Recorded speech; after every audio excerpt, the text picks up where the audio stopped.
आप देख रहे हैं जी सलाम और हम पेश कर रहे हैं आज का मुद्दा। ये वो प्रोग्राम जिसको देखने के लिए उर्दू दुनिया के नाज़रीन खासतौर से इंतजार करते हैं, उर्दू दुनिया के नंबर 1 न्यूज चैनल जी सलाम पर। नाज़रीन, आज का मुद्दा दिन भर से आप चल ही रहा होगा, सुन ही रहे हैं, तमाम आप देख ही रहे हैं जो मीडिया में खबरें चल रही हैं आजम खान के हवाले से। उत्तर प्रदेश के साबिक कद्दावर वजीर, साबिक राज्यसभा एमपी आजम खान एक इंतखाबी रैली में आज उन्होंने बदजुबानी की हद पार कर दी। उन्होंने स्टेज से ऐसे नाजेबा अल्फाज इस्तेमाल किए जो किसी भी मुहज़्ज़ब मुआशरे में कबूल नहीं किए जा सकते।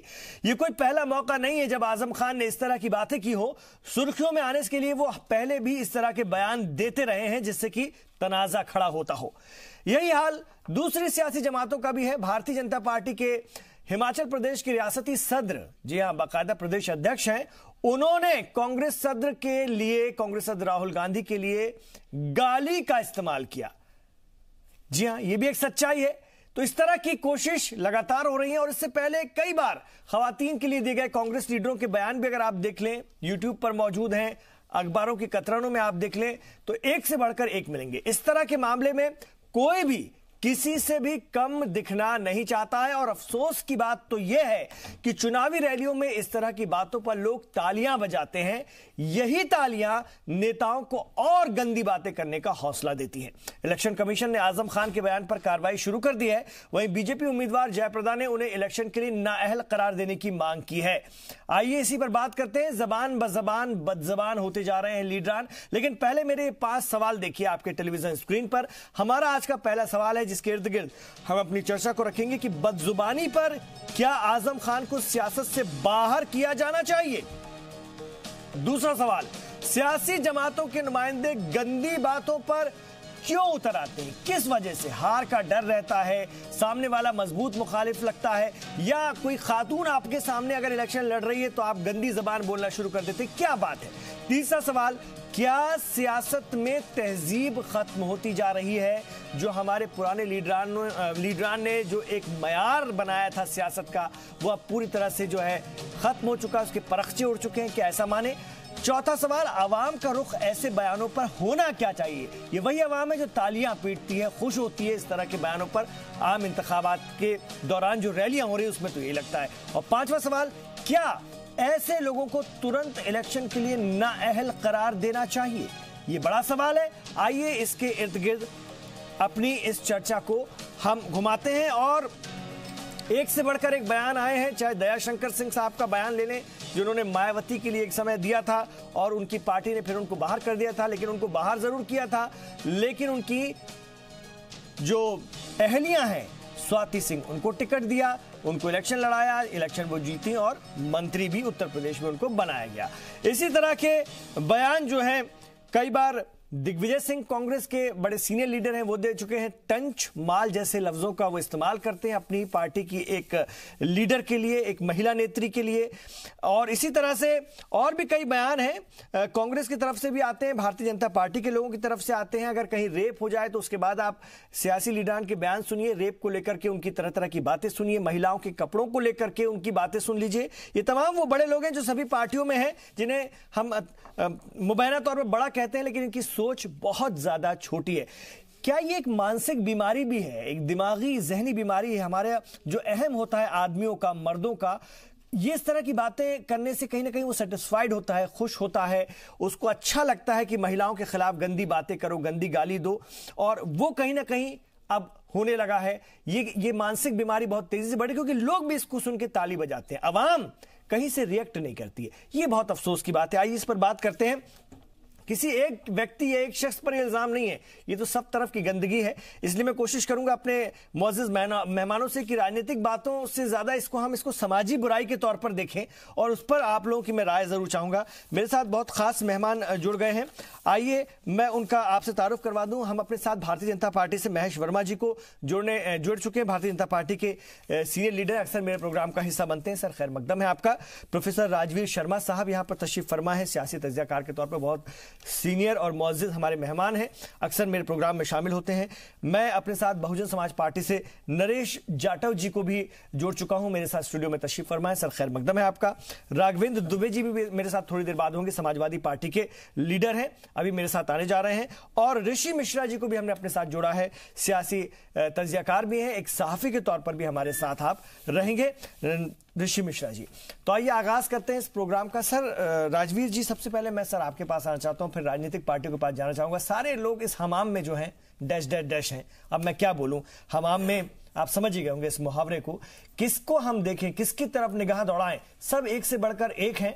और इस तरह की बातें करके क्या साबित करना चाहते हैं कि जो इनके इशारे होते हैं, जो इनकी जबान होती है, उससे क्या वाकई राजवीर जी लोग खुश होते हैं क्या, जो इस तरह की बातें सामने से कही जाती हैं? देखिए, मुझे लगता है कि जहां तक लोगों की खुशी का सवाल है, कहीं पर भी कोई भी सभ्य समाज इस प्रकार के बयानों पर या इस प्रकार की भाषा पर खुश नहीं हो सकता। लेकिन फिर भी कुछ जगह पर ऐसे प्रकार के बयान देकर के और वहाँ की जो जनता का रिस्पांस मिलता है, मुझे लगता है कि वो एक एनकरेजमेंट ऐसे लोगों के लिए होता है जो नहीं होना चाहिए। क्योंकि समाज में आप मुद्दों पर चुनाव लड़िए, समाज में आप लोगों की पॉलिसीज, जो राजनीतिक दलों की नीतियां हैं या उनके कार्यक्रम हैं, उनकी सफलता असफलता पर चुनाव लड़िए, आप विकास पर चुनाव लड़िए। लेकिन आप किसी की भी मर्यादा का और किसी की भी सम्मान नहीं करेंगे, ऐसा नहीं होना चाहिए। और ख़ास तौर पर हमने ये देखा है कि पिछले कुछ सालों में प्रधानमंत्री तक को नहीं छोड़ा गया। जिस तरीके के अल्फाज, जिस तरीके की भाषा उनके लिए प्रयोग की गई। मुझे याद है कि हेमा मालिनी जी के लिए एक राजनीतिक दल के नेता, और अगर मुझे ठीक तरीके से याद है तो आरजेडी के चीफ थे, उन्होंने उनके गालों को लेकर के किस प्रकार की टिप्पणी की थी। और इसी प्रकार से जया प्रदा के लिए आजम खान ने और दूसरे लोगों ने किस प्रकार की टिप्पणियां की थी। ऐसे ही बहुत सारे आजम खान साहब का तो ये हाल है रामपुर में कि जब जयप्रदा उस दौरान भी जब उनकी पार्टी का हिस्सा थी, हाँ? तब भी वो इनके लिए ऐसी नाजेबा अल्फाज का इस्तेमाल किया करते थे, उनको नाचने वाली कहा करते थे और इस तरह के लफ्जों का इस्तेमाल किया करते थे। चूंकि ये बाकायदा रिकॉर्डेड है ये बयान, ये बातें इसलिए यहां से बोलना पड़ रहा है, वरना ये शब्द मुंह से निकालना भी शोभा नहीं देता, लेकिन ये सच्चाई। इसलिए नारी समाज का, पूरे नारी समाज का एक प्रकार से अपमान करना, ये कोई अच्छी बात तो है नहीं। नारी भी उतना ही सम्मान और उतना ही हक रखती है चुनाव में हिस्सा लेने का जितना कोई और व्यक्ति रखता है। इसलिए राजनीतिक दलों के नेताओं को इसमें तो कोई शक ही नहीं है कि सोच समझकर और संभलकर अपनी भाषा का प्रयोग, लेकिन नहीं हो पा रहा है सर। अब लेकिन तो सोच समझने की कोई कोशिश नहीं। अब इसलिए मैं कहता हूं कि यहाँ पर समाज की भी और इलेक्शन कमीशन की भी ये जिम्मेदारी बनती है, और राजनीतिक दलों की भी, कि वो कहीं ना कहीं इस प्रकार का एक कोड स्वयं के लिए भी बनाए, और इलेक्शन कमीशन भी ऐसा कोड बनाए कि ऐसे लोगों के खिलाफ एक ऐसी डेटरेंट कार्रवाई होनी चाहिए ताकि दूसरे लोगों को भी एक लेसन मिल जाए कि ऐसी भाषा का प्रयोग कम से कम महिलाओं के खिलाफ। अच्छा, एक बात और साफ है कि आजम खान साहब इतने मासूम और इतने ऐसे लीडर तो है नहीं कि वो बोल गए होंगे। सारी बातें सोच समझकर एक खास वक्त में बोली गई हैं ताकि इससे माहौल बने। किस तरफ इशारा है ये समझना मुश्किल है, लेकिन माहौल बनाने की जरूर कोशिश है। पर उसका कितना फायदा जी, लेकिन उसका फायदा कहीं ना कहीं उठाने की फिराक में रहते हैं। तो क्या कितना फायदा होगा ये देखने वाली बात होगी, और किस तरफ से होगा, और दूसरे लोग उसका कैसे फायदा उठाएंगे ये भी देखने वाली बात होगी। मैं जरा नरेश जाटव जी के पास जाना चाहूंगा, बीएसपी के लीडर हैं। दयाशंकर सिंह ने आपकी पार्टी की सदर मायावती जी के लिए एक बार नाजेबा अल्फाज का इस्तेमाल किया था, आप लोगों ने तूफान मचा दिया था, उन पर कार्रवाई भी हुई, वो सब जानते हैं। आज आप जिस पार्टी के साथ हैं उसके लोग भी आपकी पार्टी के अध्यक्ष और आपकी पार्टी के बारे में 50 बातें कर चुके हैं, लेकिन आज आप किस सियासी मजबूरी के साथ उनके साथ हैं वो तो हम नहीं कहेंगे, लेकिन जो बातें सामने आ रही हैं उस पार्टी के सीनियर लीडर की तरफ से। और एक बात और बता दूं, आपकी पार्टी की कौमी सदर को आजम खान साहब शुरू से नापसंद करते हैं, वो आज भी इस बात के मुखालिफ हैं कि मायावती उनके साथ हैं। कभी मायावती जी मुझे नहीं लगता कि उनके साथ स्टेज शेयर करेंगी या वो मायावती के साथ स्टेज शेयर करेंगे। ऐसे में आप जिनके साथ हैं उनके लिए क्या कहेंगे, उनके बयानों पर क्या कहेंगे, जरा बताएं सर। देखिए, पहली बात तो हम लोग जो है समाजवादी पार्टी के साथ हमारा गठबंधन है। श्री अखिलेश यादव जी जो उसके राष्ट्रीय अध्यक्ष हैं, उनसे हमारा गठबंधन है। उनकी पार्टी के नेता हैं, अभी साफ साफ नहीं हुआ है क्योंकि वो सफाई दे रहे हैं अभी भी कि हमने किसी महिला के लिए नहीं कहा है। उनका इशारा जो था वो किसी दूसरे किसी पुरुष की तरफ था, ऐसे बात सामने आ रही है, अभी बिल्कुल क्लियर नहीं हुआ है। लेकिन यदि कोई भी इस तरह की अपने आप में ना बहुत ज्यादा अच्छी बात नहीं है, और ये दिखाना हिंदुस्तान की आवाम इतनी भी बेवकूफ नहीं है।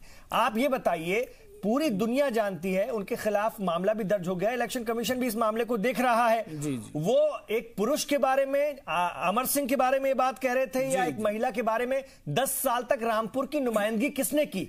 अमर सिंह जी ने की क्या? ये आप बताइए सर। इस तरह से तो मत डिफेंड कीजिए। मैं इमरान जी आपकी बात को मैं गलत नहीं कह रहा हूं। इस तरह से मत डिफेंड कीजिए, ठीक है, वो आपके गठबंधन के साथी हैं, लेकिन मतलब गलत को तो गलत कहिए ना। अगर उन्होंने जयप्रदा जी के पार्टी की अध्यक्ष स्वयं एक महिला है सर। देखिए, मैं स्वयं कह रहा हूं कि यदि उन्होंने इस तरफ कहा है, जयप्रदा जी के लिए इस तरह के अशोभनीय शब्द इस्तेमाल किए हैं, तो सरासर गलत है और उनके खिलाफ कार्रवाई होगी, इसमें कोई दो राय है नहीं, होनी भी चाहिए। क्योंकि जो इलेक्शन है वो विकास के मुद्दे पर लड़ना चाहिए।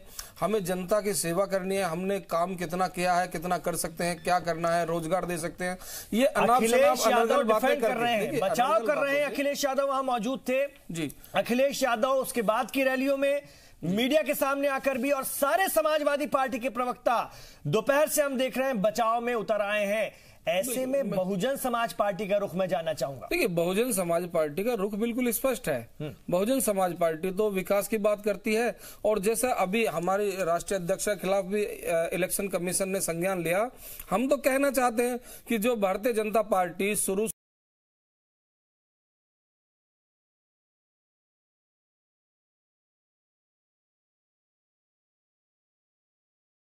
कभी आप देखेंगे संजय राउत जी कहते हैं कि हम कानून ही नहीं मानते, जिसके चलते कि अभी उनको सजा मिली है। उन्होंने कहा कि हम कानून ही नहीं मानते, वो लगनी चाहिए। वो तो सच्चाई भी आप जान रहे हैं, उनको प्रचार करने से अभी रोक दिया गया है। हाँ बिल्कुल, हम आपसे कह रहे हैं जिस तरह उसके साथ ही आपके गठबंधन के साथी ने एक और तूफान खड़ा कर दिया है, जिस आजम खान साहब ने। मतलब हर तरफ से आप फंसे पड़े हुए हैं। इमरान साहब, मैं कहना चाहता हूं इलेक्शन कमीशन को तुरंत संज्ञान सभी पार्टियों को लेना चाहिए।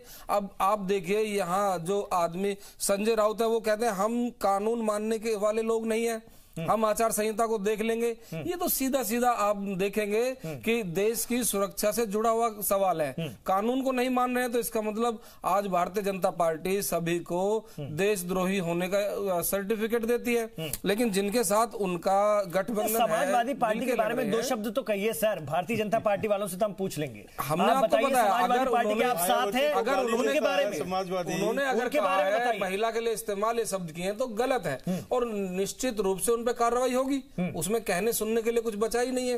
कौन कार्रवाई करेगा सर? वो एक सियासी लीडर है, उनकी पार्टी के अध्यक्ष को उन पर कार्रवाई करनी चाहिए कि नहीं? आप ये बात बोलिए ना।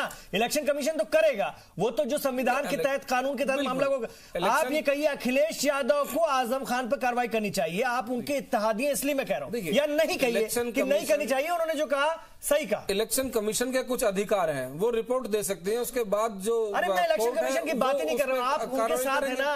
आप उनके अध्यक्ष के साथ क्या कहेंगे? उनके अध्यक्ष क्या कहेंगे? हम गलत के साथ नहीं है। हम जो अखिलेश यादव जी हैं वो एक सुलझे हुए हैं, अच्छे लीडर हैं समाजवादी पार्टी के, हम उनके साथ हैं, गलत के साथ नहीं है, किसी भी गलत के साथ नहीं है। मतलब आप बहुजन समाज पार्टी आजम खान के साथ नहीं है, अखिलेश यादव के साथ, हम गलत के साथ, मुलायम सिंह जी के साथ है या नहीं? हम गलत के साथ नहीं है। गलत कोई भी हो, जो भी इस तरह के अनर्गल बयान करेगा, और भी कोई हो, हमारी पार्टी, आपको पता होना चाहिए, कांग्रेस के राहुल गांधी जी के लिए, अध्यक्ष के लिए एक बार हमारी पार्टी के राष्ट्रीय उपाध्यक्ष ने गलत बयान दे दिया था, उनको माननीय बहन जी ने पार्टी से निकालने का काम किया। हमारा अभी आप नहीं, तो वही तो मैं कह रहा हूं कि माननीय बहन जी जब इस मामले में इतनी सख्त हैं, तो आपकी पार्टी को भी तो कोई बात रखनी चाहिए। आजम खान साहब उन लोगों के साथ हैं, आप उस पार्टी का हिस्सा है जिनका आपके साथ इत्तेहाद है। बहन जी के कहीं ना कहीं उनके ऊपर भी बात आ रही है, कहीं ना कहीं उनकी क़यादत पर भी बात आ रही है। वो खुद एक महिला है। कैसे देखें, लोग विचार करना नहीं शुरू करेंगे कि मायावती उनके साथ है जो एक महिला के बारे में इस तरह की बातें करते हैं? देखिए, अभी हमारी पार्टी ने, हमारे राष्ट्रीय अध्यक्ष ने कोई समर्थन नहीं किया है कि उन्होंने जो कहा है वो हमारा कथन है। वो आजम खान साहब का उनके प्रति कैसा, जैसे अभी आप कह रहे हैं पहले पार्टी में एक साथ रहे, उनके क्या आपस में तीखी नोकझोंक रहती चली आ रही है। अब आज तो वो कह रहे हैं कि भाई हमने जयप्रदा जी के लिए नहीं कहा है, तो अभी हमारी पार्टी ने कोई स्टैंड नहीं कायम किया है कि उन्होंने गलत कहा है तो हम उनके साथ हैं। ठीक है सर, आप घुमाते रहिए, मुझे यहां से कान पकड़िए, यहां से कान पकड़वाइए, इतना भी कोई भोला नहीं होता है, सब समझ रहे हैं आप किनको डिफेंड कर रहे हैं। मैं जरा भारतीय जनता पार्टी की तरफ आना चाहूंगा, महेश वर्मा जी।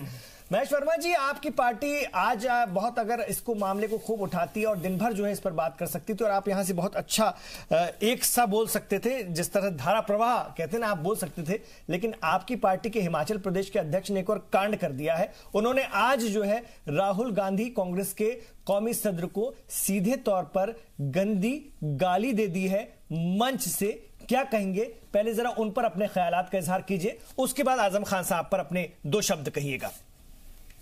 देखिए, मुझे तो मालूम नहीं है कि हमारे मुख्यमंत्री ने क्या कहा है। मुख्यमंत्री नहीं, आपकी पार्टी के हिमाचल प्रदेश के अध्यक्ष ने, अच्छा, प्रदेश अध्यक्ष, रियासती सदर। हाँ, सदर की बात करी तो मुझे ऐसा लगा कि शायद आप वहाँ के मुख्यमंत्री जी की बात कर रहे हैं। सतपाल जी की बात कर रहा हूं मैं। अच्छा, ठीक है। मेरा ये कहना है कि वहाँ अगर कोई राहुल गांधी जी के खिलाफ में कोई अपशब्द कहा गया है तो इसकी जानकारी मुझे नहीं है, तो उसके ऊपर मैं ज्यादा आपको कुछ बता नहीं पाऊंगा। लेकिन जो भी आप कह रहे हैं, जानकारी है नहीं या जानकारी न होने का? नहीं साहब, मैं आपको अगर जानकारी होती तो मैं ये भी कहता कि भाई ठीक है, अगर कोई आदमी गलत बोल रहा है तो वो गलत है, जो सही बोल रहा है वो सही है। हम इस कदर, मतलब आज आप देखिए, जैसे अभी हमारे प्रोफेसर राजवीर सिंह जी ने कह रहे थे कि हमने तो जो कुछ भी कहा वो सारे हमारे प्रदेश अध्यक्ष हो सकता है कहीं भावनाओं का प्रकटीकरण हो, लेकिन आप ये देखिए कि सुप्रीम कोर्ट के आदेश के आड़ में जो आदमी देश के प्रधानमंत्री को चोर कहता हो, जो सुप्रीम कोर्ट को बदनाम करता हो, जो सुप्रीम कोर्ट के नाम से जो है गाली बकता हो देश के प्रधानमंत्री को, ऐसे राजनीतिक अपराधी राहुल गांधी के लिए कम से कम शब्द जो है ना वो कम पड़ेंगे उनकी भर्त्सना करने के लिए, निंदा करने के लिए। मतलब जो हम ये नहीं कह रहे हैं कि इसके लिए उनको गाली देना चाहिए, ऐसे राजनीतिक अपराधी को गाली देना उचित नहीं है। लेकिन मैं ये कह रहा हूं कि ये निंदनीय, जो एक राजनीतिक अपराधी होता है ना, जो इस तरह का अपराध करता हो, जिसके ऊपर आज सुप्रीम कोर्ट ने उनको नोटिस भी किया है उनके इस अपराध के लिए, और आज ऐसे व्यक्ति का राजनीतिक में उसका प्रासंगिक होना, उसका बना रहना, ये अपने आप पे सवाल खड़ा करता है। तो इस आदमी, ऐसे व्यक्ति और व्यक्तित्व को लेकर अगर आप मेरे से टीका टिप्पणी करवाना चाहते हैं तो ये उचित नहीं होगा। अब आ जाइए अब आजम खान साहब पे। आजम खान साहब की जो एक ये कह लीजिए कि उनकी चीजों को बढ़ाने वाले लोग वही हैं, जैसे अभी हमारे बीएसपी के मित्र जो है, ये प्रवक्ता जो है, ये कहीं बीएसपी के नेता जो मायावती जी हैं उनसे कहीं अच्छे निकले, जिनके एक शब्द भी आज सुनने को नहीं मिले।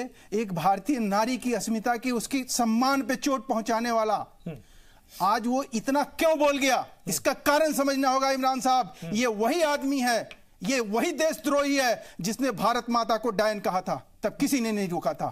भारतीय जनता पार्टी ने इसकी मजम्मत करी थी, इसकी सारी हेकड़ी निकाल दी थी हम लोगों ने। उसके बाद इसने कारगिल के ऊपर क्या कहा कि मुस्लिम अगर नहीं होते तो कारगिल युद्ध जीत नहीं पाते।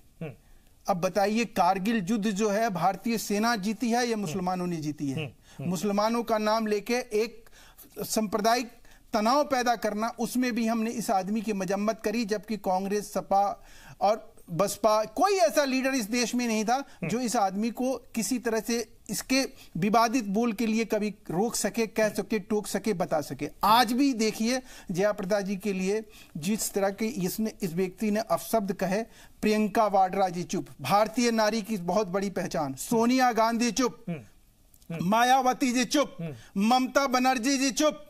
ये कैसी भारतीय नारी है? सवाल पूछूंगा ना, कैसी महिलाएं हैं? ये कैसी हमारी हिमाचल प्रदेश के आपके सदर हैं, उनके लिए स्मृति ईरानी जी चुप, सुषमा स्वराज जी चुप। नहीं, सुषमा जी बोली है ना, सुषमा जी बोली है। हम वो लोग हैं जो मायावती जी को दयाशंकर जी ने अगर कुछ कह दिया था पार्टी से निकाल दिया।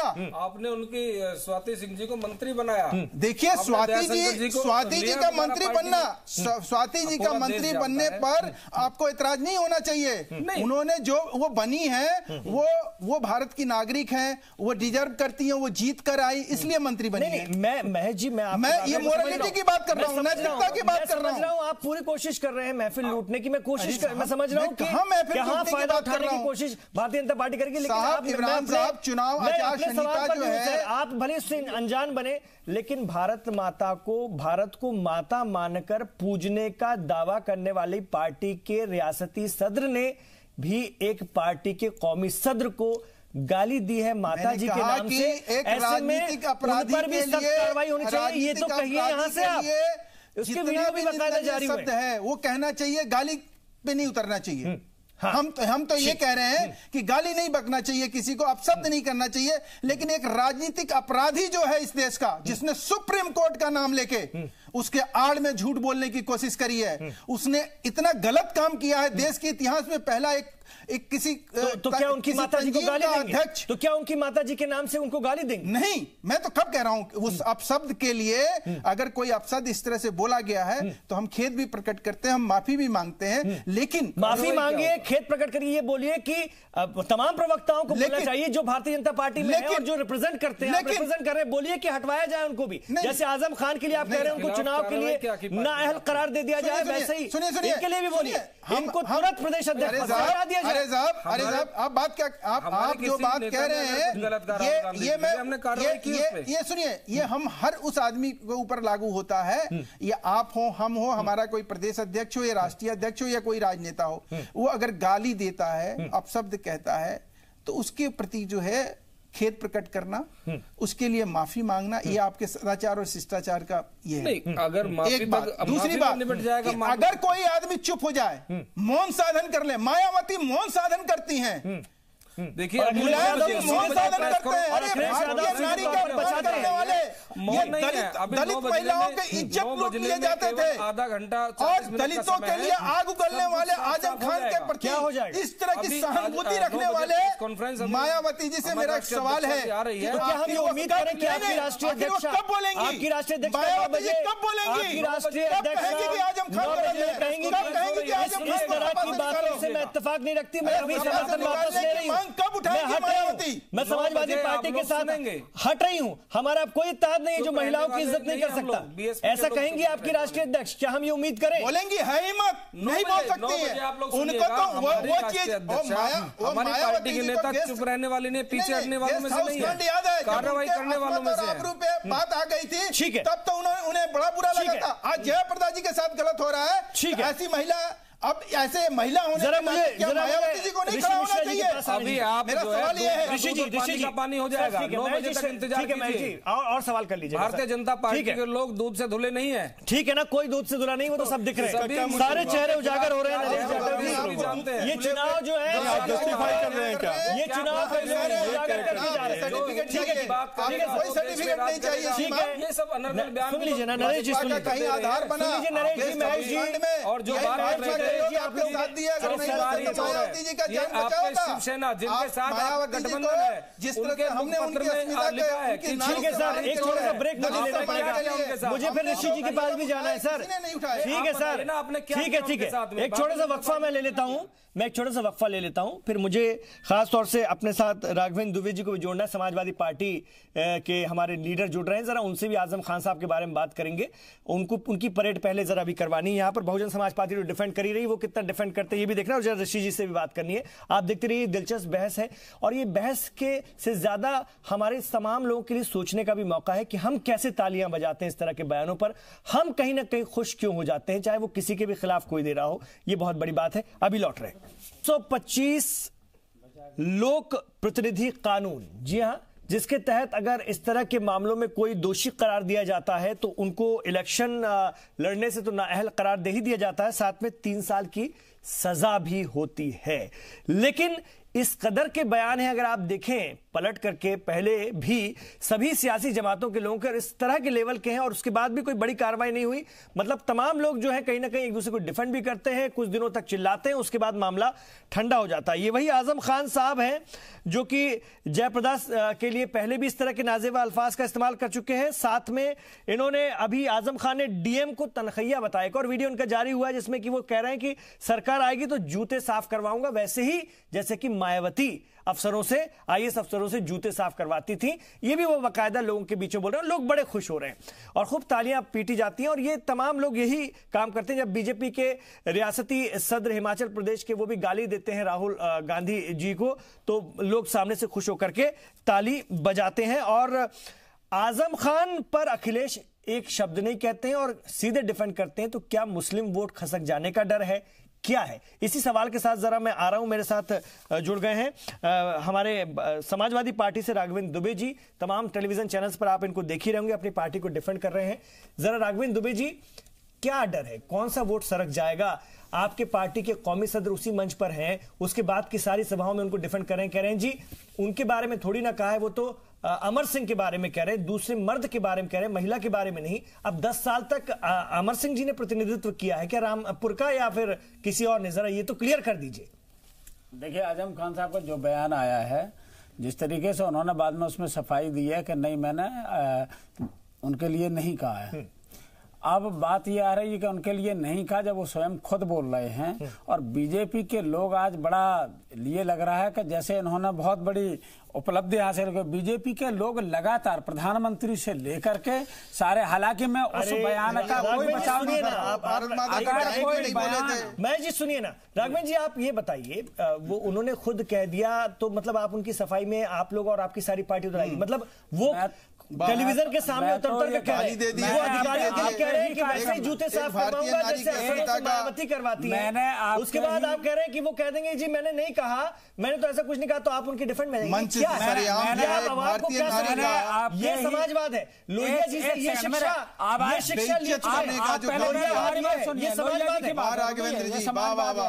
वर्मा जी, थोड़ा बाद में बोल लीजिए, एनर्जी बचा के रखिए, क्योंकि आपके लोगों की 1000 कम से कम लिस्ट है इसी में। अभी बता दूंगा तो अभी मुंह दिखाने लायक बचोगे नहीं। आपको आजम खान के इस बयान पर प्रधानमंत्री सपा मुखिया मुलायम प्रधानमंत्री जी माफ कर देना चाहिए। नहीं आती आप लोग, आप प्रधानमंत्री जी सुनंदा पुष्कर को 50 करोड़ की गर्लफ्रेंड कहते हैं, बलात्कार किया जाए तो उसको माफी करने की सोनिया गांधी को जर्सी गाय कहते हैं। प्रधानमंत्री जी शर्म नहीं आती? सोनिया गांधी जी जैसे आदमी से पूछिए कि आजम खान के लिए एक शब्द भी बोली है को पूतना कहते हैं। अगर डिम्पल यादव जी या सोनिया गांधी जी या प्रियंका गांधी जी के लिए कोई कहा होता है ये सब, हिमाचल प्रदेश लगता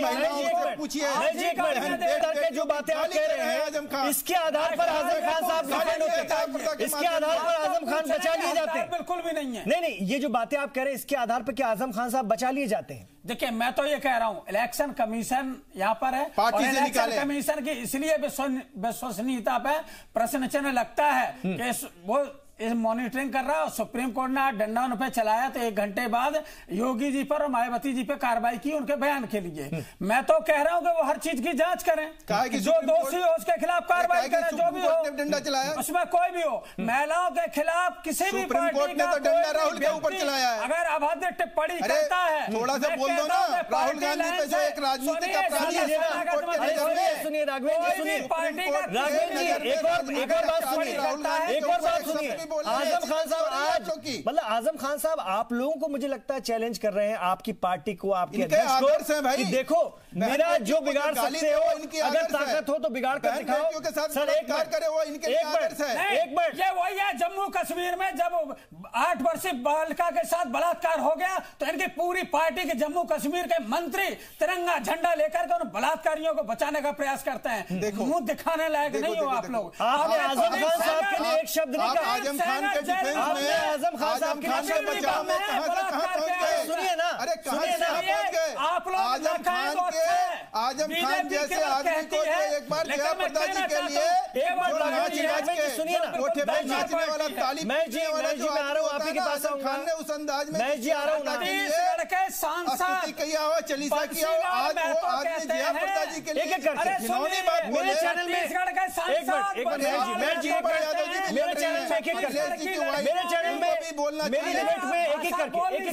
बार राघवेंद्र जी सुनिए ना, सुनिए मैं जी एक एक करके अपनी बात रखिएगा, सुनने वालों को समझ में आता। राघवेंद्र जी, ऐसा लगता है कि आजम खान साहब ने आप लोगों के लिए ही कहीं ना कहीं चैलेंज आपको दे दिया है कि मुझे बचा सको तो बचाओ, मैं तो नहीं रुकूंगा।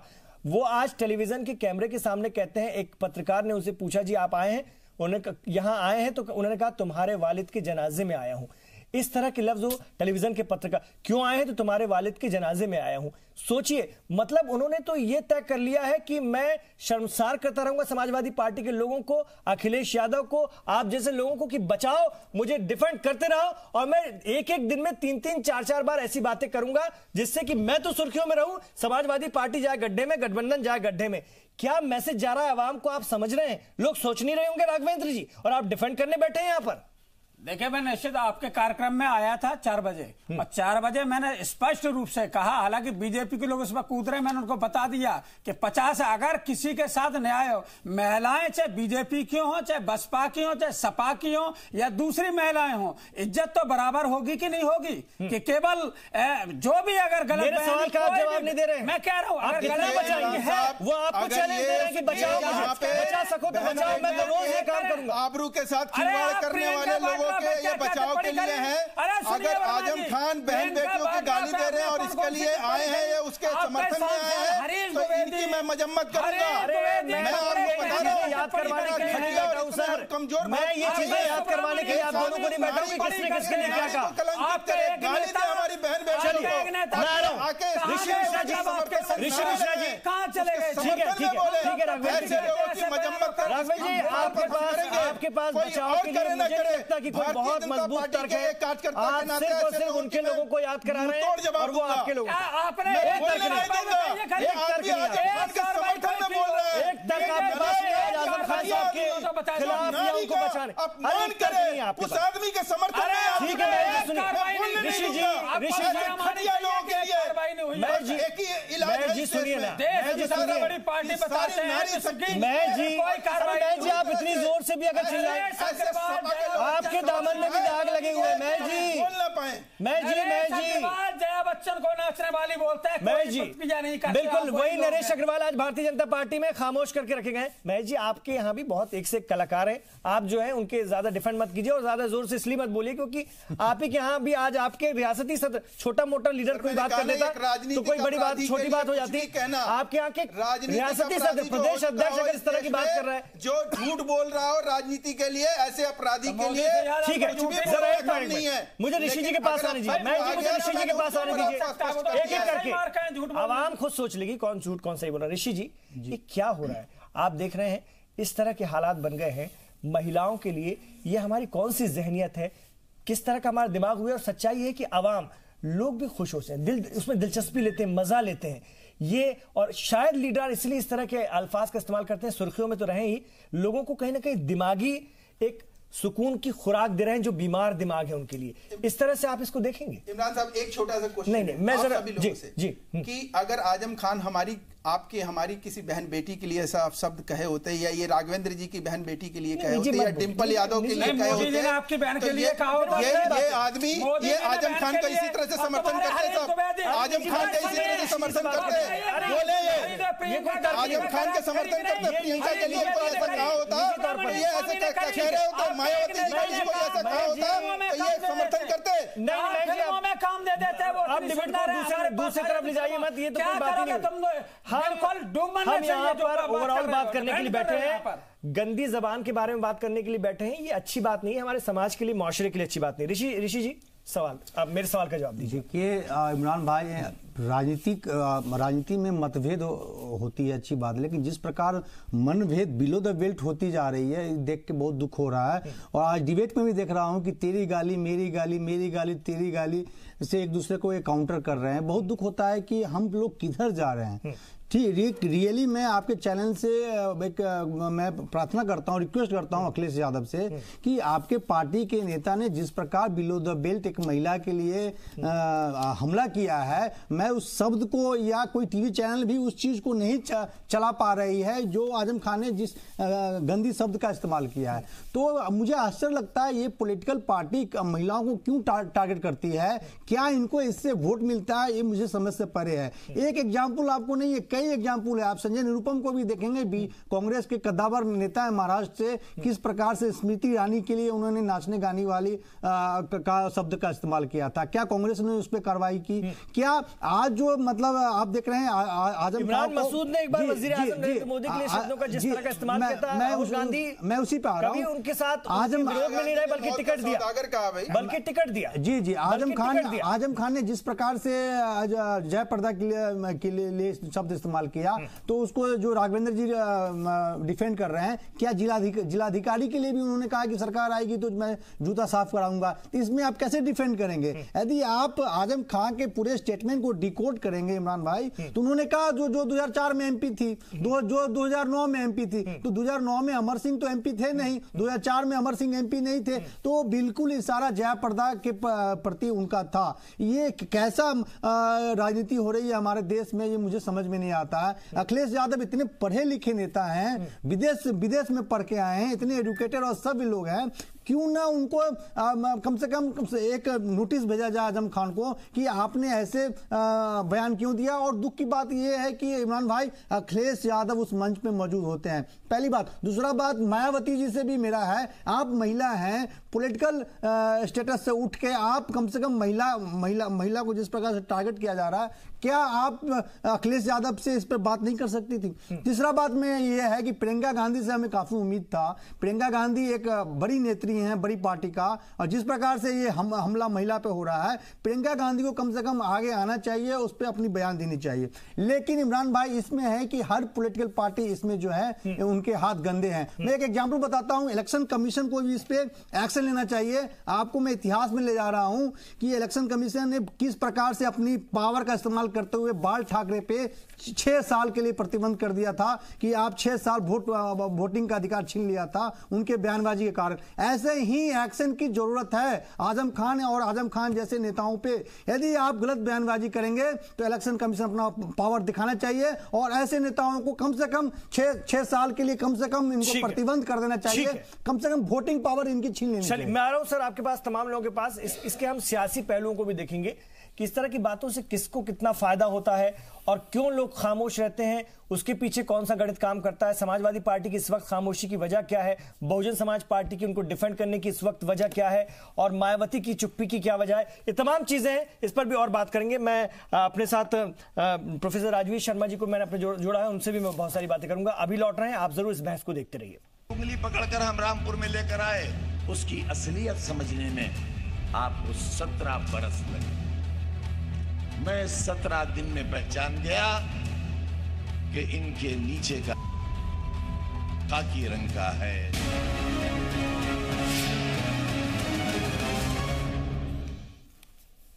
जबान बजबान बदजबान, और खासतौर से खवातीन को लेकर, महिलाओं को लेकर के जो तबसरे किए जाते हैं, जो कमेंट्स किए जाते हैं, वो इलेक्शन के दौर में और ज्यादा भद्दे और नाजेबा होते चले जाते हैं। और इसमें उन पार्टियों की, उन सियासी सभी, क्योंकि इसमें कहीं ना कहीं जिम्मेदार है उनकी जो महिला नेत्रियां होती हैं, बड़ी महिला लीडर्स होती हैं, वो भी इस पर खामोशी क्यों रखती हैं। जैसे कि बीजेपी इल्जाम लगाती है कि जय बच्चन जी, डिंपल यादव जी क्यों चुप हैं इस तरह की बात पर। तो आज बीजेपी के रियासती सदर हिमाचल प्रदेश के जो उन्होंने काम किया है, जिस तरह से गाली का इस्तेमाल किया है, उसके लिए फिर स्मृति ईरानी जी या उमा भारती जी, सुषमा जी या दूसरी महिला लीडर क्यों खामोश हैं, ये भी बड़ा सवाल है। या कांग्रेस के लोग जब इस तरह की बात करते हैं तो सोनिया जी या उनके दूसरे लीडर क्यों खामोश रहते हैं। मैं प्रोफेसर राजवीर जी के पास आना चाहूंगा। महिलाओं के खिलाफ इस तरह के अल्फाजों का इस्तेमाल होता है, महिला नेत्रियां कभी अपनी पार्टी में इस तरह की बगावत नहीं करती या कभी ऐसा बोलती नहीं नजर आती कि नहीं जी हमारी पार्टी के इस फलाने लीडर ने बहुत गलत कहा, मैं इसका विरोध करती हूं, चाहे मुझ पर कोई भी कार्रवाई हो, मैं महिलाओं का अपमान बर्दाश्त नहीं। मतलब हम इस पार्टी की महिला है, दूसरी पार्टी का होने दो अपमान। महिला लीडरान में भी कहीं ना कहीं वो खामोशी है, वो चुप्पी है, क्यों सर? ये भी कई तरह के सवाल खड़े करती है। नहीं, मैं 2-3 बातें यहाँ पर इमरान भाई कहना चाहूँगा। एक तो ये कि अभी मैं हैरान था जिस प्रकार के आर्गुमेंट्स दिए जा रहे थे, टू जस्टिफाई के जो आजम खान ने कहा है उसमें कुछ गलत नहीं है, क्योंकि बीजेपी के लोग भी ऐसा कहते हैं। ये कोई आर्गुमेंट नहीं है। इसका मतलब ये है कि आप महिलाओं के प्रति जो भी अपमानजनक शब्द कहते हैं आप उसको जस्टिफाई कर रहे हैं, और जस्टिफाई भी बिना किसी आर्गुमेंट के कर रहे हैं, क्योंकि 10 आदमियों ने वहां पर गलत कहा इसलिए हमने भी कर दिया तो क्या गलत हो गया।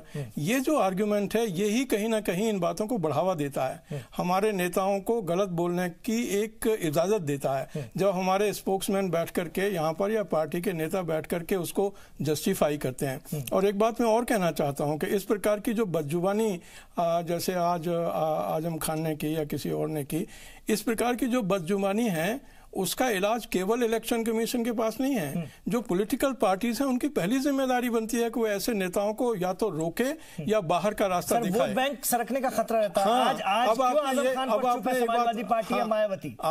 अगर मायावती के साथ सर इत्तेहाद नहीं होता सपा का तो आज मायावती की प्रेस कॉन्फ्रेंस हो चुकी होती है। बिल्कुल ठीक बात है। वो पढ़ कर इसीलिए मैं कहता हूं कि वहां के जो नेता हैं बोल चुकी होती कि ये जो है गलत है और हम इसके खिलाफ हैं, और ये पुरानी बातें भी दो चार याद करा देते हैं। इमरान साहब, मैं आपसे यहाँ पर इत्तेफाक रखता हूँ कि कहीं ना कहीं इस प्रकार की जो राजनीति है कि हमारा कहे तो ठीक दूसरा कहे तो गलत, ये प्रकार की जो राजनीति चल रही है, जैसे अभी आपने मायावती जी के बारे में कहा, मायावती जी का तो खूब अपमान इन्हीं सपा वालों ने किया और खूब किया, न केवल महिला के नाते किया बल्कि उनके ऊपर तो वो जो कांड था एक जो कुर्सियां चली थी और जो मर्डरस अटैक हुआ था। लेकिन खैर उस चीज को छोड़ दें। मुझे लगता है कि आज केवल बात महिलाओं के सम्मान या अपमान की ही नहीं है। अगर हम देखें तो ये जो नेता आप जिसकी बात कर रहे हैं आजम खान, और बहुत से नेताओं का भी मैं उदाहरण आपको दे सकता हूं कि इन्होंने केवल डीएम को नहीं धमकाया है। माने ये जो इंटिमिडेशन है ऑफिशियल्स को, ये वास्तव में केवल इलेक्शन कोड का अपमान उल्लंघन नहीं है, ये कानून का उल्लंघन है कि अगर आप किसी भी ऑफिशियल को जो चुनाव में लगा हुआ है अगर उसको आप डराते हैं धमकाते हैं तो आपको डिस्क्वालीफाई करना चाहिए। ये करने का एक आधार बन सकता है। ऐसे ही केवल डीएम को उन्होंने धमकाया ऐसा नहीं है। आपने देखा होगा बहुत से, जो अभी आपने एक उदाहरण भी दिया था, मैं भी उसको देने वाला था कि एक पत्रकार को कहते हैं कि हम उनके जनाजे में वो क्या कहते हैं आए हैं। ऐसे ही एक और उन्होंने कहा कि जब इससे पहले किसी प्रेस वाले ने उनको कुछ पूछना चाहा उसको धक्का दे करके और धमका करके चले गए। ऐसा ही बिहेवियर एक जगह पर हमारे माननीय राहुल गांधी जी ने किया कि जब उनसे किसी प्रेस वाले ने पूछा तो उसको धक्का दे करके आगे चले गए। मतलब ये जो एक फिजिकल भी और एक इंटिमिडेशन भी। ऐसे ही अगर आप वेस्ट बंगाल का लें तो वेस्ट बंगाल में जिस तरीके की वायलेंस और इंटिमिडेशन, घरों पे जाकर के हमले धमकाना, ये भी उतना ही खतरनाक है डेमोक्रेसी के लिए और जितना कि हमारे प्रजातंत्र में महिलाओं का अपमान करना है। क्योंकि महिला को आप केवल अपमानित नहीं कर रहे हैं, महिला नेत्रियों की खामोशी अलग अलग पार्टियों की। उसको मेरा सवाल जो था उसको कैसे देखते हैं? मैं ये देखता हूं कि इसमें किसी भी महिला को जब भी कहीं पर अपमान होता है तो मुझे याद नहीं है, खुद मुझे लगता है कि सुषमा स्वराज जी ने कई बार पार्लियामेंट में खड़े होकर के जब महिला का अपमान हुआ है तो उसके खिलाफ बोली हैं और खुलकर के बोली हैं। तो चाहे वो अपनी भी महिला हो या किसी की भी महिला हो। आपकी पार्टी के जो रियासती सदर हैं उनके मामले पे क्यों नहीं कहा? ये मेरा सवाल है। एक आज की बात नहीं, मैं कह रहा हूं कि कभी भी इसलिए जब हम डिफेंड करते हैं तो वो ये देख करके करें कि महिला है। इसीलिए चाहे वो समाजवादी पार्टी के स्पोक्स पर्सन है वो देख करके बोले कि महिला है, चाहे वो किसी की भी दल की या किसी भी पार्टी की। मेरा सवाल है कि वो महिला अस्मिता की अगर बात करें तो सारी महिलाओं के लिए होनी चाहिए। महिलाओं को जो कि पावरफुल है, अलग अलग पार्टियों में अपना मकाम रखती हैं, उनको भी कम से कम खुलकर के इस मामले में तो आना चाहिए था। अब जरा मैं जी अब जरा एक मिनट सर आ रहा हूं मैं जी, बस एक मिनट जरा आ रहा हूं सर, बस मैं जरा आप दोनों से, नरेश जाटव जी फिर राघवेंद्र जी के पास आऊंगा। नरेश जाटव जी, मुस्लिम वोट बैंक सरक ना जाए इसलिए आजम खान के खिलाफ न तो कुछ बोलो और ना ही कोई बड़ी कार्रवाई पार्टी स्तर पर करते दिखो। आप दोनों इसलिए खामोश हैं। और क्यों आपको ऐसा लगता है कि मुसलमान इस तरह की नाजिबा बातों के साथ होंगे? क्यों आपको लगता है कि थोक में आपके ही साथ आएंगे? कहां पे कहां ये लिखा हुआ है? कहीं पत्थर से खुदा हुआ कोई ऐसी स्मृति चिन्ह है जिसमें ये तय हो चुका है, ये संविधान बन चुका है कि मुसलमान आपके साथ आएंगे और आपकी इस तरह की बातों से खुश होंगे?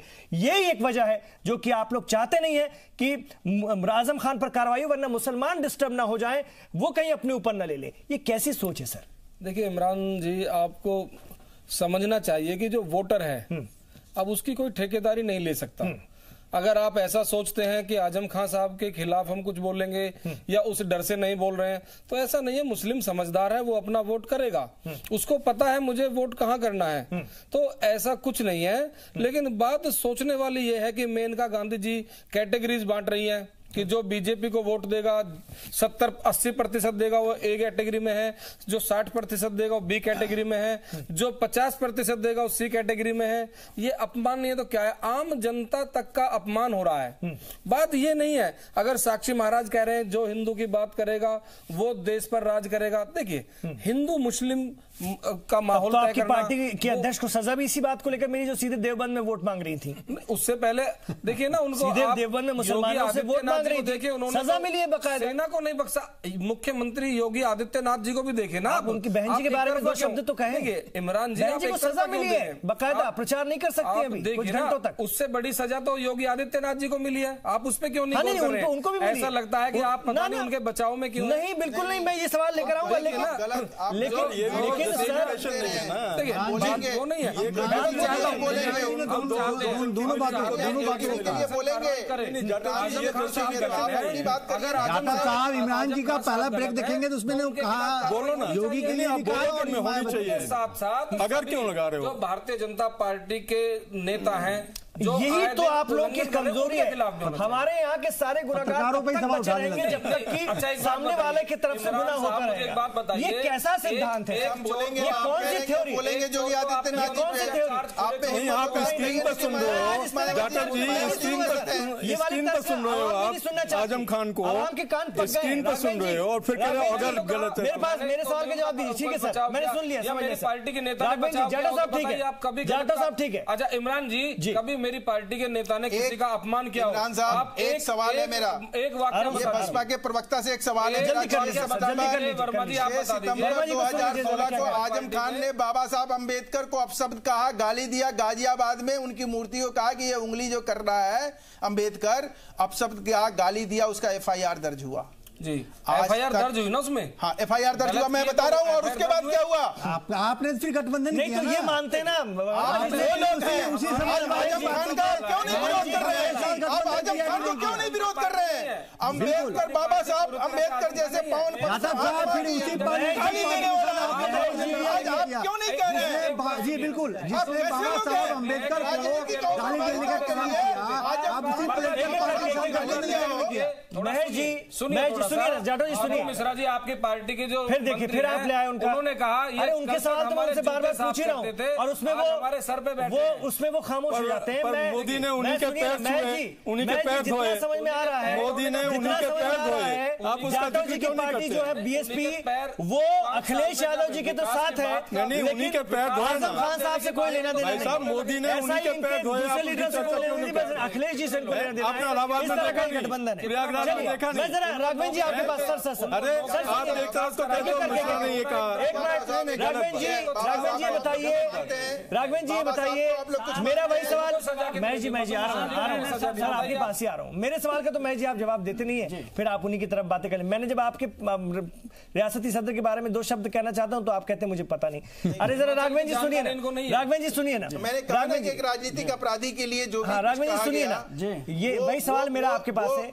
आपको आजम खान साहब को लेकर के ये भय लगता है, ये डर लगता है कि मुसलमान सरक जाएंगे, ऐन मौके पर मुसलमान वोट खिसक जाएगा। बस एक वजह है, आजम खान को जो बोलना है बोलने दो, अखिलेश यादव खामोश रहे। आरती उतारेंगे।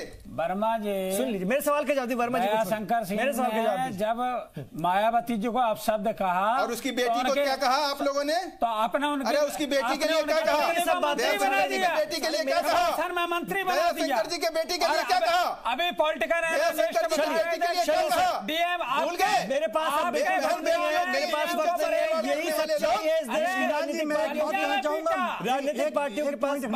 सर मेरे पास बिल्कुल समय नहीं सर। रामपुर के लोग इतने बेवकूफ नहीं है।